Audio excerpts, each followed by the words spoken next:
yoksun ya anne bu dünyada. Tadım da tuzum da yok anne. Attığım çığlıkları kimsecikler duymuyor anne.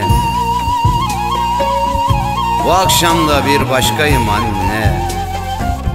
Geceyi gündüzü hissetmez oldum. Ne olurdu gitmeseydin, beni yetim öksüz bırakmasaydın. Annem, canım annem. Ah anam ah. Şimdi benden çok uzaklarda, başka bir diyarın meleğisin annem.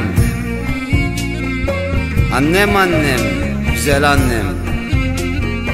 Çok özledim kucağında ağlamayı, ellerini başıma koyup teselli etmeni anne. Oh.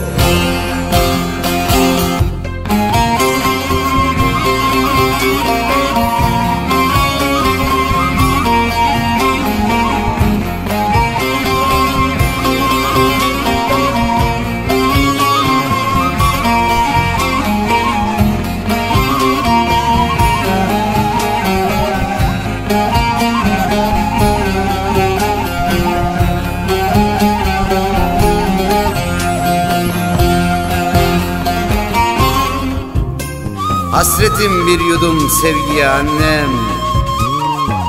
Ağlamaktan gözlerim kurudu. Kimsesizler ülkesinde bile yalnızım be annem. Annem, canım annem, kurban olduğum annem. Of. Anam yok ki derdimi bilsin, bacım yok ki gözyaşlarımı silsin.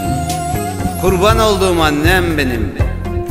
Sensiz bu dünyada yaşanmıyor anne, nefes bile alamıyorum. Aldığım her nefes bana bir zehir gibi geliyor anne. Neredesin be annem, neredesin?